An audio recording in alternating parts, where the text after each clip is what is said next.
Now, wouldn't it be great if, like in Doctor Who, we could just jump into that phone box or the TARDIS and go back in time and talk to our younger selves? Ooh, the amount of things that I wish I could tell a younger me, the advice that I could give her, the things that I would warn her about, and the things that I would tell her absolutely not to do. There are so many things that maybe could have changed the course of my life. Who knows? But in this video, I'm going to be talking about those few things that I wish that I could have told a younger me. And think about it. What are the things that you would like to tell yourself, your younger self? Wouldn't that be amazing to be able to do that? How fascinating would that be? So if you're interested in this topic, if you're curious to know the things that I would tell my younger me, if you want to know more, then you know what to do. And that is, don't go anywhere. Now, for me, being overweight has never been a problem. It's never stopped me in my career or in my love life. It's never stopped me from having my family. It's always been a part of me. And there have been times when I've gained weight, when I've lost the weight, but it's always been there. So for me, being thin or being slim is not necessarily something that me personally has actually aimed for. I like being in shape. I like being fit. However, if I had the chance to speak to a younger me, I would tell her to try and keep your weight under control. Try and be as healthy as you can. And I say that because being overweight is one thing when you're 20, when you're 30, but when you're my age, it can be a problem and it can cause problems. And not only that, it is so much harder to get off when you're older. So yes, that is something that I would say to a younger me. Try and be healthy and try and keep your weight under control. And you will be grateful for this advice the older you get. You will thank me later. You're welcome. Another thing that I would tell my younger me, and that is to take education more seriously. Now, I've always cared about education. I've always studied, but it really wasn't such a big of a deal at the time as it is now, because now I actually have a thirst for knowledge. I look things up, I research, I study, I read. I always want to know more. And I wish I had the mentality that I have now. I wish I had it back then. I would have gone so much further if I had. Because education, as we all know, education is power. And it opens up so many doors for you. It opens up your options. And when you're educated, there's more or less of a chance that people take advantage of you. So yes, education isn't just a powerful thing to have, but it's also freedom. It can open up so many opportunities. And when you're educated, no one can take that away from you. So yes, younger self, take your books and your studying just that little bit more seriously. Now, my mother, she would not be happy with me. She was amazing with money. I, on the other hand, did not inherit that gene. I am terrible. I can't budget. I don't like saving. Money enters in and it goes out straight away. And that's the way I roll. But my mother back in the day, when it came to money, she would save and put money away. And back then, they didn't really trust banks a lot. She used to hide money around all over the place. And she used to have her hiding spots that we didn't know back then. But she used to hide them and push the money in here and there. And my dad, he used to do the same too. My dad was a sneaky little man, because what he used to do, whenever he had something important or a gift for us or something that he just didn't want us seeing, he used to hide them away. And do you know where he used to hide them? In our room.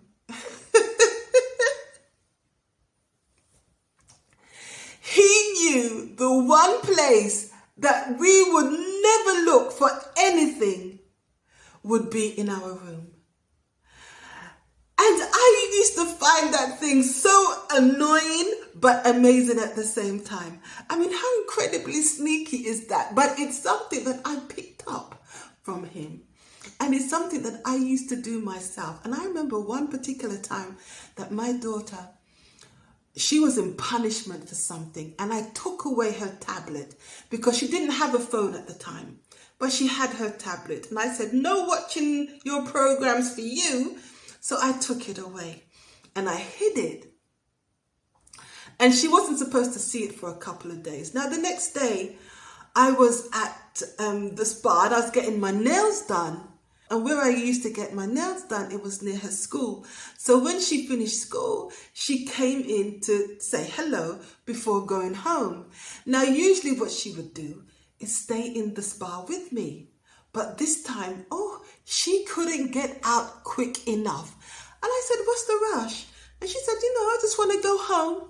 I said, okay, fair enough. But I knew that she wanted to go home and dig up and search for her tablet so that she could at least enjoy her programs for half an hour or so until I got back home. So when I got home and I saw the poor thing, I almost felt guilty, almost. She had dug up all over the place. The whole house was topsy-turvy, upside down, because she was searching like a beaver. And he said, Mum, you know what? I'm sorry, but where did you hide my tablet? And I said, you want to know where it is? And I went into her room. And when I took it out of her cupboard and she saw where I had hidden it, it was under her nose all the time. She looked at me with such amazement and awe. It was like, for real? And that was so funny, and I felt so bad, and I laughed so much that I ended up giving her the tablet in the end.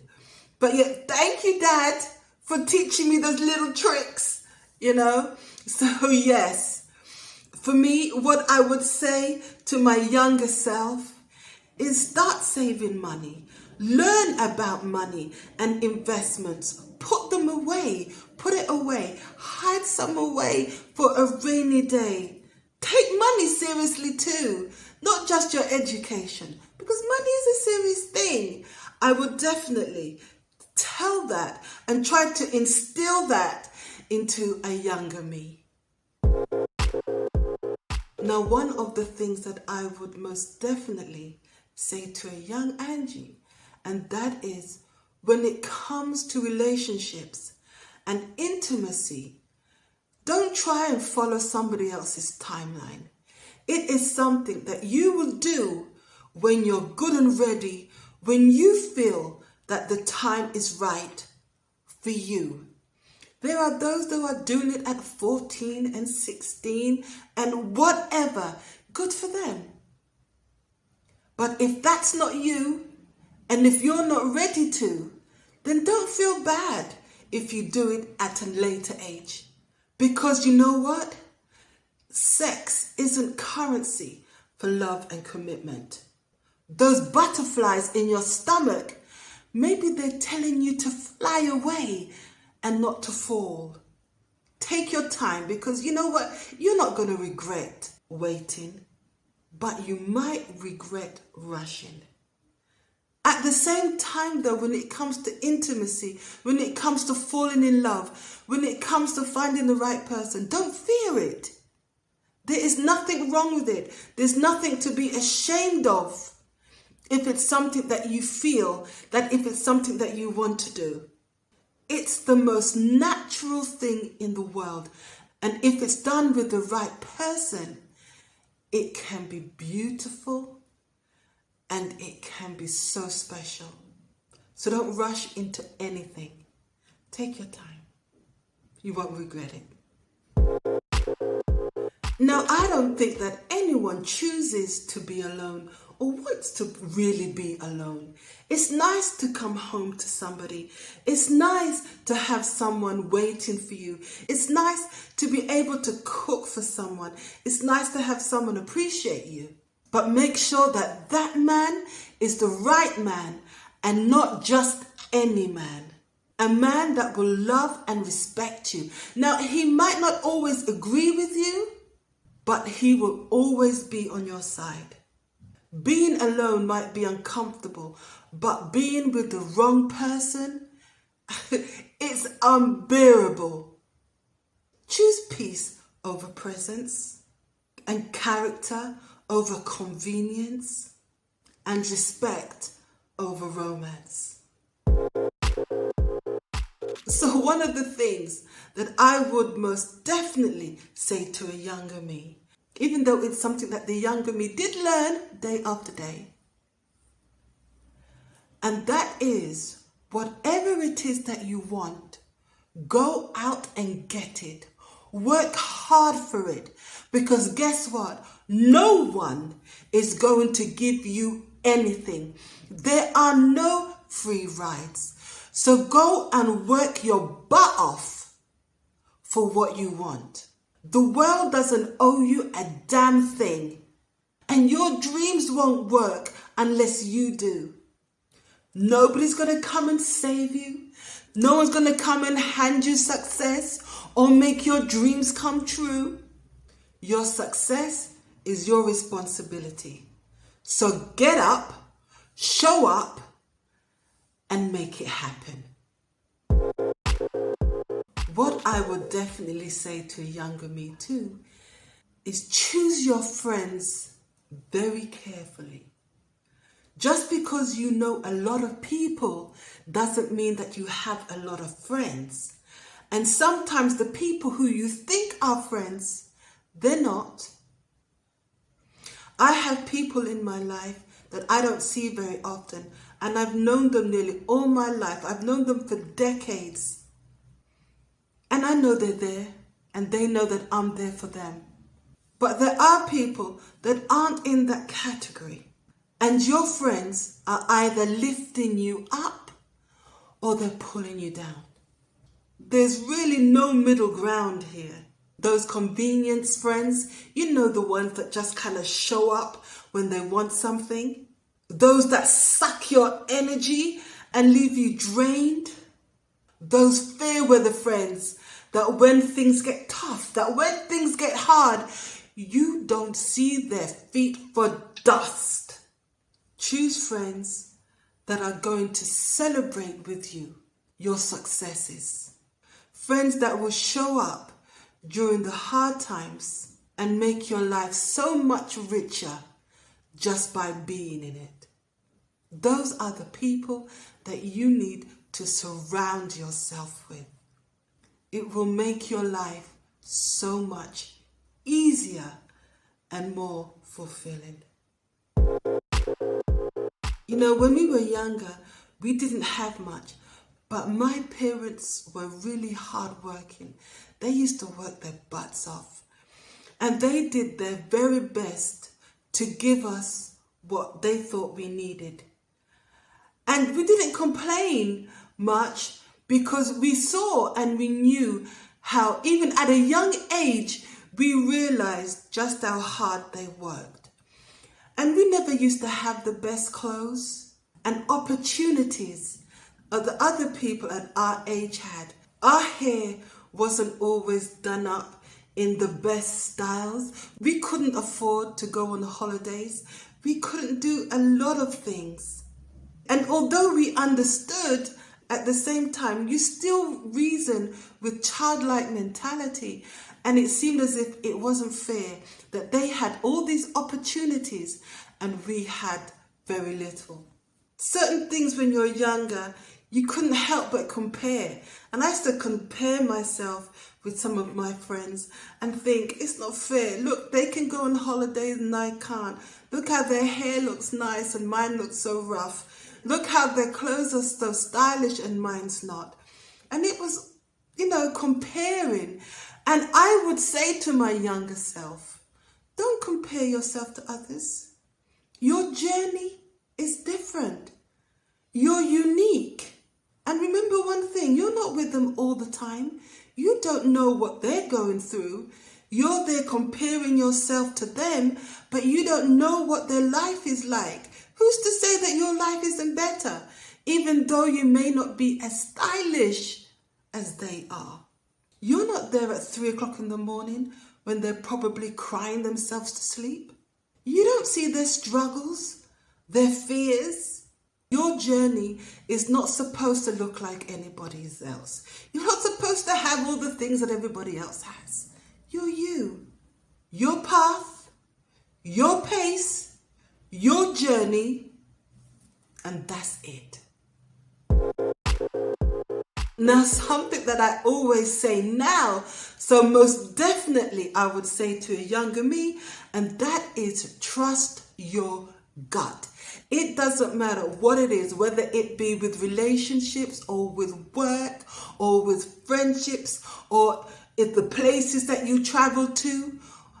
Whatever it is, if you go somewhere and you feel that something is off, that something's not quite right, leave. If you meet somebody and there's something not quite right about them and there are 100 red flags going off, believe and trust those red flags and don't take the relationship further. The same with friends. And if you go somewhere and you want to work somewhere and the environment doesn't seem right for you, there's something not quite right about it and there are red flags, don't ignore them. Trust your gut always. This is something that I will preach forever and it's never going to stop. Trust your gut. Now, I'm one of those people that I'm really kind of annoying because in certain things, I'm controlling, I'm rigid, I'm kind of organized. And in other things, I'm a mess. And one of the things that I'm a mess at is keeping my documents together. I will put one here, put another one there, tell myself, oh, I remember where I put it. And guess what? I don't remember. Haven't got a clue. And I will wait until I have to do things like my taxes, where I need all my slips and all my expenses and everything, and I can't find them. Thankfully, though, I'm learning. Thankfully, I've got a lot better. I'm able to, the other day, I needed a document, and it's one of those documents that the chances are that you would never need. And when I heard that I needed that, I thought, oh my goodness, where am I going to look for that and find it? Do you know that I found it straight away? Because I've learned now to kind of put things together and organize them, whatever. But I did it. So life is so much easier when you're organized.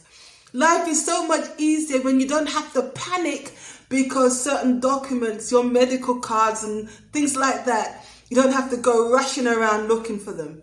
So yes, I would tell my younger self, learn to be organized and keep your important documents safe and know where they are so that you can access them at any time. Now, at the age of 21, I had already left the United Kingdom and I had moved to Italy, to a place where I didn't know anyone. I didn't speak the language. I didn't have a job lined up. Oh my goodness, when I think about it, it was crazy. It was one of the craziest things I've ever done. But I had youth on my side. I was young, right? Young and senseless, really. And I took that risk. And that was a really huge risk. And I'm glad to say that for me, it paid off. But despite the fact that I know that I had it in me to take those risks, I still think that I could have taken more. There were so many things that I held back in when it comes to my career, when it comes to friendships, when it comes to love. Many times I let fear take over and I wouldn't let go and I wouldn't take the risk. And it's funny, but when you do take risks, the ones you do take become adventures, and the ones you don't take, they become regrets.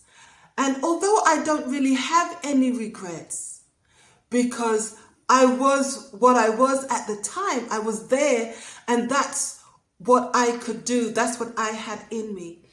But I still believe that I played it safe for many, many years. So yes, I would tell my younger self, let go, take risks, be adventurous, and don't have any regrets. Now, this last one is something that it saddens me a little bit. But what I would tell my younger self is document everything, even those little moments. On the contrary, especially those little moments. Because back then, it's not like now when we have Facebook and Instagram and all kinds of social media. Back then, there was nothing. I would give so much to have a video of my mum hearing her voice when she used to sing, because she used to love to sing, and she used to sing things like Jerusalem, Jerusalem. She used to sing in a really funny way. My mum used to sing as if she's singing like opera, and we used to laugh sometimes, and I would give so much to be able to hear her again. And my dad, he was really funny. He used to tell stories in a way that had us cracking up. And he used to be mean sometimes with his stories, and those were the ones that made us laugh the hardest. I would give anything to hear one of his stories. And I would give anything to have a video of my sisters and I around the table making fun of each other and just laughing.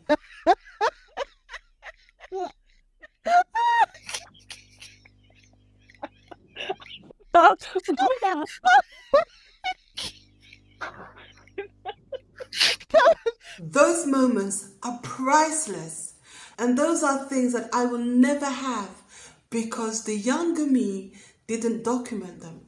I didn't have the possibility. We had cameras and things like that. We didn't know about taking selfies and going with our selfie faces. We didn't have all of that. But still, those little moments, those little personal moments that I would love to be able to relive. I would love to have videos where I can still hear their voices, see their faces, because I hope that I never forget them. And after many years, I still hear them in my head, but I fear that one day I might forget them. And if I had a video, it was something that I could keep with me forever. So yes, most definitely, that's something that I would tell my younger me. Document everything. Doesn't matter how much it costs, buy a video recorder and tape the family. Those special moments, Christmases and the Easters, our dinners after church, us making noise and our parents saying, kids, be quiet. Those kind of things. Those are the moments that I cherish and I wish that I could relive over and over again. So here we are at the end of another video. What are the things that you would say to your younger self? Are any of the things that I chose, would you have chosen any of them? If you like this video, if it resonated with you, please think about giving it a thumbs up. It costs you nothing. And if you feel so way inclined, if you really want to go overboard, drop a comment down below and let me know what you would say to your younger self. Thank you so much for stopping by. It was great seeing you. It always is. And I look forward to seeing you again soon. But until then, be kind to yourself and to others. Take care. Bye for now. Ciao.